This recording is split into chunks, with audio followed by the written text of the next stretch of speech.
पुराने समय की बात है जब अपने समय में मूसा उच्च कोटि के संत माने जाते थे। ऐसा माना जाता था कि जिस प्रकार नारद मुनि भगवान विष्णु से विष्णु लोक जाकर मिला करते थे, उसी प्रकार मूसा भगवान से मिला करते थे और पृथ्वी लोक की खबरें साझा किया करते थे। एक बार मूसा अपने भ्रमण के दौरान किसी गांव से गुजर रहे थे। उनके दर्शनों के लिए लोगों की भीड़ उमड़ पड़ी। लोग मूसा से अपनी अपनी परेशानियों का समाधान पूछने लगे। मूसा अपने तरीके से उन सभी का समाधान भी कर रहे थे। उस भीड़ में एक निहायत ही गरीब महिला भी मूसा तक पहुंचना चाहती थी। वो भीड़ में कोशिश भी कर रही थी कि अचानक मूसा की नजर पड़ी तो उन्होंने उसे अपने पास बुलाते हुए उसकी परेशानी का कारण पूछा। महिला फपक पड़ी, सुबक सुबक कर रोने लगी। उस महिला ने मूसा को बताया कि एक तो गरीबी का अभिशाप, ऊपर से बांझपन का कलंक, जिसने मेरे जीवन को नरक बना दिया है। लोग मुझे ताना मारते हैं। दूसरी स्त्रियां मेरा मुंह देखना तक पसंद नहीं करती। मैं इस जीवन से तंग आ चुकी हूं। सोचती हूं कि आत्महत्या कर लूं। एक आशा की किरण लेकर आपके पास आई हूं।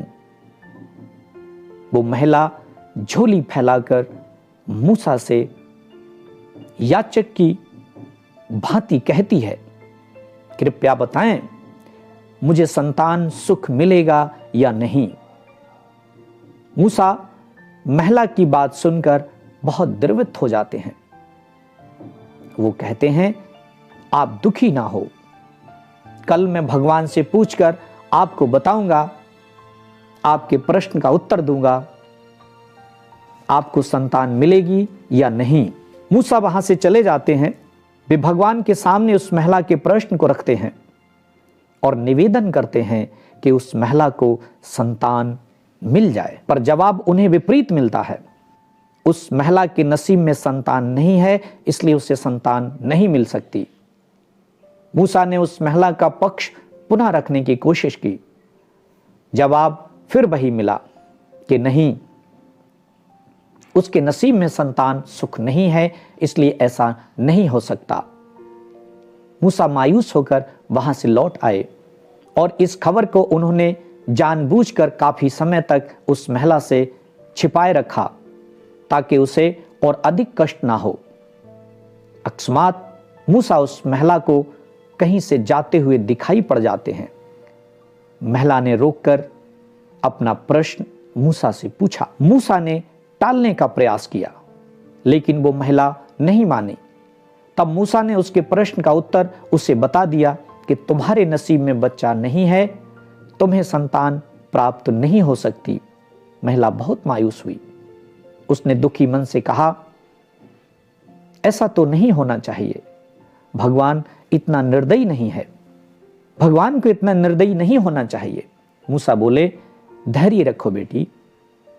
महिला बोली, अब धैर्य ही एक सहारा है, जीना तो पड़ेगा ही। महिला बुदबुदाती रही और मूसा धीरे से वहां से चले गए। महिला अपने जीवन के कार्यों में व्यस्त हो गई। उसका पति जंगल में लकड़ी काटने जाता था। कभी कभी वो भी उसके साथ चली जाया करती थी। जब से मूसा ने कहा कि तुम्हें संतान नहीं मिलेगी, तब से प्रतिदिन अपने पति के साथ जाने लगी। एक दिन लकड़ी काटते समय उसके पति को बहुत तेज प्यास लगी। उसने अपनी पत्नी से पानी मांगा। चूंकि पानी समाप्त हो चुका था, वो अपने पति को कहकर कि पानी अभी लाई, आसपास पानी की तलाश में निकल जाती है। कुछ दूरी पर उसे झाड़ियों के बीच एक छोटा सा कुआं और एक टूटा फूटा झोपड़ा दिखाई देता है। वो पानी भरती है। पानी भरते भरते झोपड़े का दृश्य देखती है। चारों तरफ गंदगी फैली हुई है। मक्खियां भिन भिना रही हैं। बदबू आ रही है। उस झोपड़े से कोई आहट या हलचल भी नहीं दिखाई पड़ती। उससे रहा नहीं गया। उसने उस झोपड़े के अंदर झांक कर देखा। तो उसे एक बेसुध अवस्था में एक बूढ़ा व्यक्ति दिखाई पड़ता है।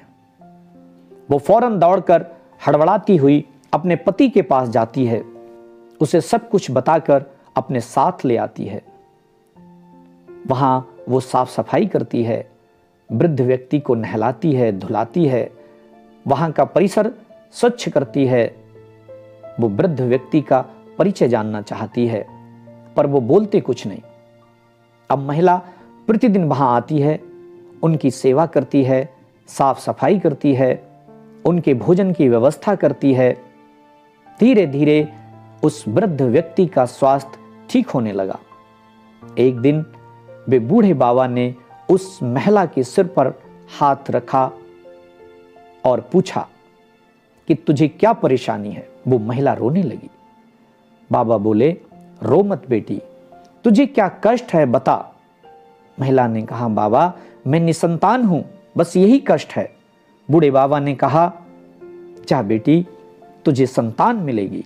फिर वो महिला मूसा की बात याद करने लगी। बूढ़े बाबा ने कहा, विश्वास रख बेटी, मैंने कहा ना तुझे संतान होगी। समय बीतता गया। 1 वर्ष के बाद उस महिला को पुत्र रत्न की प्राप्ति हुई। महिला बहुत प्रसन्न हुई। उस महिला का पति निरंतर बूढ़े बाबा की सेवा में जाता रहा। कुछ समय बाद वो महिला भी अपने बच्चे को साथ लेकर बूढ़े बाबा के पास आई। उनकी गोद में बच्चे को रखकर बोली, आपकी बड़ी दया, आपकी बड़ी कृपा है। आपकी कृपा से मेरे अंधेरे जीवन में उजाला हुआ है। बूढ़े बाबा बोले, अब तू यहां ना आया कर बेटी, अपने बच्चे की परवरिश कर। वो महिला गदगद भाव से अपने बच्चे को दुलारा करती थी, और ऐसा हो भी क्यों ना, जवानी के आखिरी पड़ाव में उसे संतान प्राप्त हुई थी। धीरे धीरे बच्चा बड़ा हुआ। महिला आंगन बुहार रही थी। बच्चा खेलता हुआ उसकी गोद में आकर बैठ गया। वो उसे दुलारने लगी, पुचकारने लगी, प्यार से उसकी पीठ सहलाकर उसका नाड़ा ठीक करने लगी। संयोगवश मूसा ये नजारा देख रहे थे। वे बोले, अरे रे रे, देखो ना, न जाने किसके बच्चे को दुलार रही है। काश इसकी भी कोई संतान होती। अचानक मूसा पर उस महिला की दूर से दृष्टि पड़ी, तो वो महिला झाड़ू पकड़कर मूसा की तरफ दौड़ी। झाड़ू हवा में लहराते हुए बोली, ये बच्चा किसी और का नहीं, मेरा ही है। तू झूठा, तेरा भगवान भी झूठा। मूसा सुनते ही अचंभित हो गए। वे दौड़ते हुए सीधे भगवान के पास गए और कहा, ये कैसा चमत्कार है प्रभु, इसे चमत्कार कहें या अनर्थ। ये क्या है भगवान? आपने कहा था कि उस महिला के नसीब में बच्चा नहीं है और उसे वो बच्चा भी है। जब मैंने कहा तब आपने उसे बच्चा नहीं दिया और आपने बच्चा दे भी दिया। ये कैसा न्याय है आपका? ये कैसी व्यवस्था है आपकी? भगवान मुस्कुरा दिए। भगवान बोले, मूसा जी परेशान ना हो, समय पर उत्तर मिल जाएगा। मूसा बोले, नहीं, मुझे अभी इसी वक्त उत्तर चाहिए। तब भगवान ने एक चाकू, एक कटोरी मूसा के हाथ में पकड़ाते हुए कहा, लो ये चाकू और ये कटोरी, पृथ्वी पर जाओ, मनुष्यों से उनकी स्वेच्छा से उनके शरीर का मांस मांगो मेरे नाम पर। कहना कि भगवान ने अपने नाम पर मनुष्य शरीर का स्वेच्छा से मांस मांगा है। स्वयं अपने शरीर का मांस काट कर मुझे भेंट करे। कोई व्यक्ति सोता हुआ नहीं होना चाहिए। पूरे होशो हवास में अपनी स्वेच्छा से अपने आप मेरे नाम पर अपने शरीर का मांस काट कर मुझे भेंट करे, तब तुम्हें तुम्हारे प्रश्न का उत्तर मिल जाएगा। मूसा बहुत प्रसन्न हो गए। बस इतनी सी बात, मैं यूं गया यूं आया। वो चाकू और कटोरा लेकर पृथ्वी पर पहुंचे। उन्होंने लोगों से याचना की, जैसा भगवान ने बताया था उसी प्रकार। कुछ लोगों ने तो उन्हें पागल समझ लिया। लोगों ने कहा, ये पागल हो गए हैं, इनका दिमाग खराब हो गया है। भगवान भी कहीं इस तरह मांस मांगा करते हैं? कुछ उपद्रवी लोगों ने तो पत्थर भी मारे ताकि ये यहां से भाग जाएं। लहूलुहान मूसा किसी भी तरह वहां से जान बचाकर भागे तो सही, पर दूसरे स्थान गए, वहां भी किसी ने उन्हें मांस नहीं दिया। मूसा इसी तरह एक गांव से दूसरे गांव से तीसरे गांव भागते गए। कहीं कहीं लोग पत्थर मारते तो मार भी खाते गए। काफी समय बीत गया, उनकी बहुत बुरी हालत हो गई। वो गिलानी से भर गए और जंगल की तरफ चल दिए कि अब मैं भगवान को क्या मुंह दिखाऊंगा, चलो जंगल में छिपकर बैठता हूं। संयोगवश वो उसी स्थान पर पहुंचे जहां कुआं था और बूढ़े बाबा रहा करते थे। बूढ़े बाबा ने मूसा को देखकर कहा कि मुसाफिर, बहुत परेशान लग रहे हो। मूसा ने सारी कहानी बूढ़े बाबा को बता दी। बूढ़े बाबा ने कहा, बस इतनी सी ही तो बात है, बस इतनी सी ही तो बात है। लाओ अपनी छुरी और कटोरी, मैं तुम्हें भगवान के नाम पर अपने शरीर का मांस देता हूं। मूसा खुश हो गए, बोले देर से ही सही, पर नाक कटने से तो बच गई। बूढ़े बाबा बोले, मुसाफिर, तुम्हें मेरे शरीर के किस हिस्से का मांस चाहिए? मूसा बोले, ये तो मैंने पूछा ही नहीं, रुको मैं पूछ कर आता हूं। बूढ़े बाबा ने कहा, ठहरो, जब तक आप पूछ कर आओगे तब तक कहीं देर ना हो जाए, और वैसे भी ये शरीर तो उसी भगवान का है, मेरे पास सब कुछ उन्हीं का है, मेरा कुछ भी नहीं है।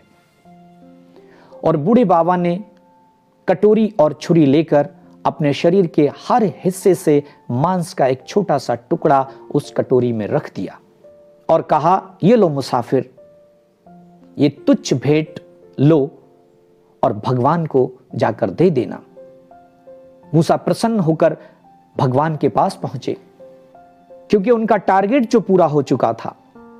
भगवान ने मूसा से देरी का कारण पूछा तो मूसा ने सारा वृत्तांत कह सुनाया और कटोरी हाथ में पकड़ाते हुए बोले, ये लो और मेरे प्रश्न का उत्तर दो। भगवान फिर मुस्कुरा दिए और बोले, अभी भी नहीं समझे मूसा? मूसा बोले, नहीं प्रभु, मैंने कहा तब तो आपने कहा कि उसके नसीब में बच्चा नहीं है, फिर आपने उसे बच्चा दिया क्यों? भगवान बोले, क्योंकि ये कटोरी भर के जिसने तुम्हें मांस दिया है, उसी के कहने से ये बच्चा भी दिया गया है। हकीकत में उसके नसीब में बच्चा नहीं था, ये उसी बूढ़े बाबा ने मुझसे कहा कि बच्चा दो, और मुझे ये बच्चा उस महिला को देना पड़ा। उसके भाव और समर्पण से मजबूर होकर मुझे ये करना पड़ा। मूसा जी, आप मुझसे मिलते हो, आपने मुझे देखा है, फिर भी शर्त पूरी करने के लिए आपको पृथ्वी पर जाना पड़ा। आप यही मुझे कटोरी भरकर अपने शरीर का मांस दे सकते थे, तो आप ही बताइए कि मैं आपकी बात मानूं या उस भक्त की जिसने मुझे नहीं देखा और ना ही कभी मुझसे मिला, केवल मेरे नाम पर उसने अपने पूरे शरीर को घायल कर दिया। अब तुम ही बताओ कि ये तुम्हारी बात मानूं या उसकी जो केवल मेरे नाम के विश्वास पर जीता है। ये बच्चा उस महिला के लिए उस बूढ़े बाबा के आशीर्वाद का फल है। इस कहानी का सार यही है कि हम जहां भी रहें, अपने आसपास अपने वृद्ध जनों की, असहायों की, अनाथों की, पेड़ पौधों की निस्वार्थ सेवा करते रहें।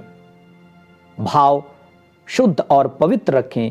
प्रकृति हमें उस स्थान तक अवश्य पहुंचा देगी जहां से हमारे मनोरथ पूर्ण होने की संभावना होती है। निराश कभी ना हो, आशावान रहें, सदैव आशावान रहें। इस वीडियो में बस इतना ही। श्री विदुर आश्रम परिवार के सभी व्यूअर्स को मेरा आशीर्वाद, साधुवाद। आप यूं ही हमेशा हंसते मुस्कुराते रहें, सदा स्वस्थ रहें, मस्त रहें, व्यस्त रहें, पर अस्त व्यस्त ना रहें। वंदे मातरम। जय श्री राम।